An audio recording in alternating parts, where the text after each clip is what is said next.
कुछ interesting observation में आप लोगों के साथ शेयर करूंगा जो मेरा मॉडल पोर्टफोलियो में हो रहा है। ये मॉडल पोर्टफोलियो में इंडेक्स फंड और एक्टिव फंड का एक मिश्रण है। वहां पे अगर आप पॉइंट टू पॉइंट रिटर्न देखेंगे, ये पोर्टफोलियो 15 अगस्त से चालू है, तो 15 अगस्त से लेके अगर हम आज के डेट तक एक पॉइंट टू पॉइंट रिटर्न निकाले, ये सब चीज आप value research online, money control, ये सब में कर सकते हैं। मैं फिलहाल वैल्यू रिसर्च ऑनलाइन के वेबसाइट में हूं। वहां पे अगर आप देखेंगे, करेंगे और आप मिड कैप सेगमेंट को लेके उतना ये 2 महीना का रिटर्न अगर आप देखेंगे कि कौन सा फंड आउट परफॉर्म कर रहा है मिड कैप सेगमेंट में, तो आपको दिखेगा कि वहां पे इंडेक्स फंड टॉप फंड्स में आता है। हालांकि हम जानते हैं कि शॉर्ट टर्म में यानी 2 महीने के परफॉर्मेंस देख के कोई भी डिसीजन में आना नहीं चाहिए, लेकिन कहीं ना कहीं यह देखा जा रहा है कि इंडेक्स फंड आज के दिन में बहुत अच्छा फाइट दे रहा है एक्टिव फंड को। बहुत सारा एक्टिवली मैनेज फंड मैनेजर को बहुत ही स्ट्रगल करना पड़ रहा है कि इंडेक्स फंड का जो रिटर्न है उसको बीट करने में, जो एक अच्छा साइन है। कंपटीशन रहना एज अ इन्वेस्टर लोगों के लिए अच्छा ही है, ताकि कंपटीशन करते हुए ओवरऑल रिटर्न हम लोगों को ज्यादा मिले।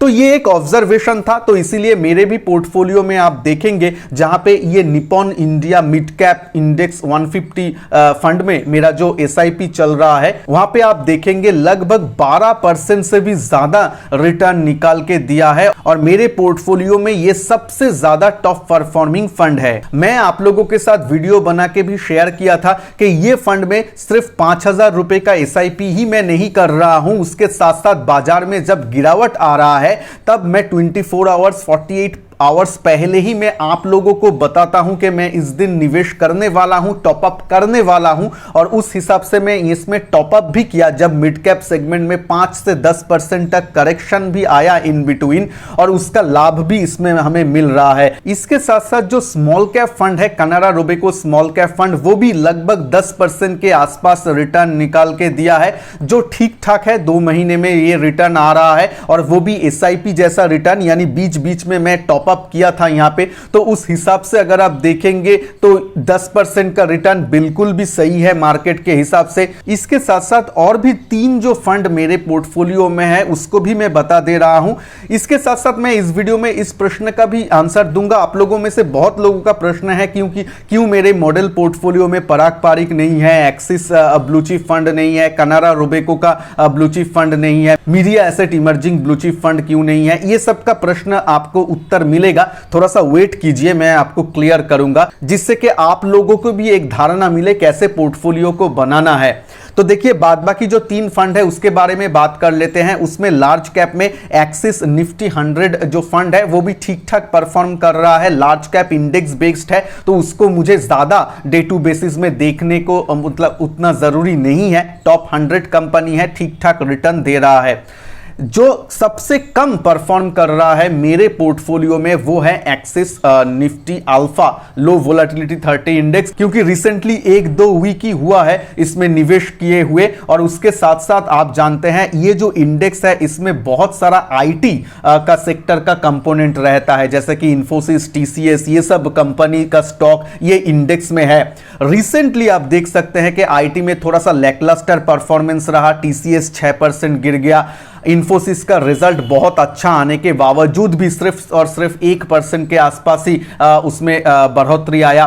तो आईटी सेक्टर लास्ट 1 वीक में उतना ज्यादा खास परफॉर्मेंस नहीं किया, इसलिए ये इंडेक्स भी ठंडा ही पड़ा हुआ है। लेकिन ये इंडेक्स में एक खासियत है कि बाजार जब नीचे के तरफ जाएगा तब ये इंडेक्स एक स्टेबिलिटी प्रदान कर सकता है, क्योंकि इसमें अल्फा भी है और लो वोलेटिलिटी वाला स्टॉक भी ये इंडेक्स में रहता है। तो लॉन्ग टर्म के लिए इंडेक्स अच्छा है, इसलिए मैंने इंडेक्स के ऊपर बेस करके ये फंड को लिया था, और आज भी मेरा कॉन्फिडेंस इसके ऊपर है, ये इंडेक्स के ऊपर है, तो इसीलिए मैं बने हुआ हूं। लेकिन 1% 1.5% के आसपास रिटर्न दे रहा है 1-2 वीक में, ठीक है। मिड कैप सेगमेंट में एक्टिवली मैनेज्ड फंड में media asset mid cap fund मेरे पास है। देखिए, ये नया फंड है, मैं आप लोगों को उतना ज्यादा सजेस्ट नहीं करूंगा। अगर आप बहुत एग्रेसिव इन्वेस्टर है तो ही ये फंड के साथ जा सकते हैं, क्योंकि इस फंड का अगर आप 5 साल 7 साल साल का उतना हिस्ट्री मौजूद नहीं है, रिसेंटली लॉन्च हुआ फंड है, तो ये फंड को और थोड़ा सा अपने आप को प्रूव करना है। मैंने क्यों लिया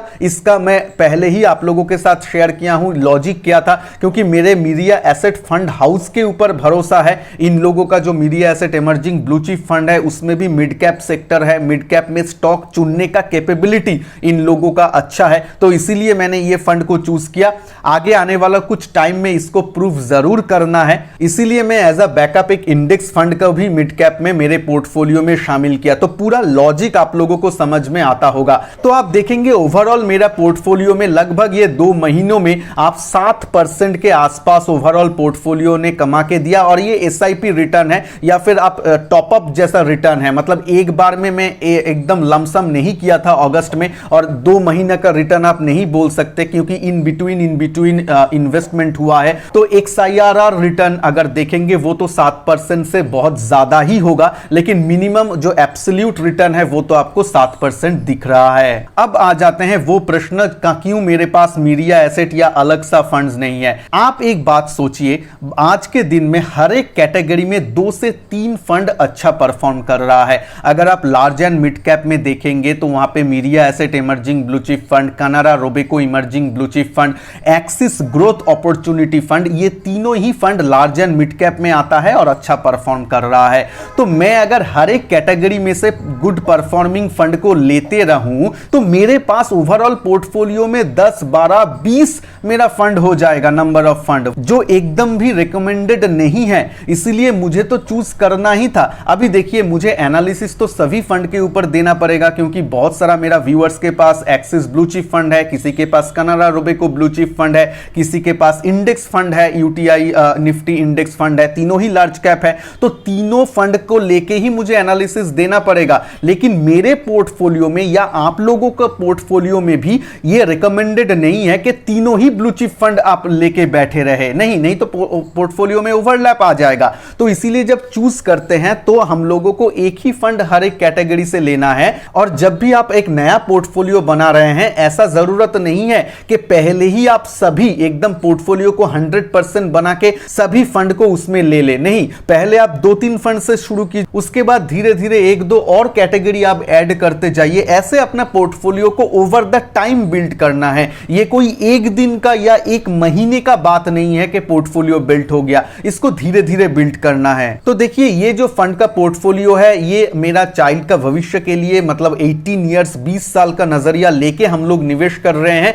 तो इसीलिए ये पोर्टफोलियो में स्मॉल कैप और मिड कैप का परसेंटेज ऑफ एलोकेशन ज्यादा रहेगा, आप देख पाएंगे। इसीलिए लार्ज कैप में ज्यादा एलोकेशन नहीं है और लार्ज कैप में इंडेक्स फंड के साथ ही मैं गया हूं, ताकि आप लोगों को जो मैं ये मॉडल पोर्टफोलियो दिखाता हूं, आप में से बहुत सारा लोगों के पास इंडेक्स फंड रहेगा, बहुत सारा लोगों के पास एक्टिव फंड रहेगा। इसीलिए मैं ये मॉडल पोर्टफोलियो में दोनों ही टाइप का फंड रखा हूं, ताकि दोनों ही टाइप का मेरा व्यूअर्स इसको एज अ गाइडलाइन, एक लर्निंग पर्पस के लिए देख पाएं। और ये मॉडल पोर्टफोलियो में एक स्मॉल कैप 250 इंडेक्स फंड या फिर एक नैस्डैक 100 इंडेक्स फंड शामिल करना चाहिए कि नहीं, मैं आप लोगों को पोल करके मेरा कम्युनिटी पोस्ट में पूछा था, उसमें जरूर आप वोटिंग कीजिए। वीडियो को अगर अच्छा लगे तो लाइक शेयर जरूर कीजिए। चैनल में नए हैं तो चैनल को सब्सक्राइब करने के साथ साथ बेल आइकन को भी जरूर प्रेस कीजिए, ताकि मैं जब भी न्यू वीडियो अपलोड करूं वो आप लोगों के पास पहुंच जाए। मिलते हैं नेक्स्ट वीडियो में, तब तक के लिए जय हिंद, वंदे मातरम।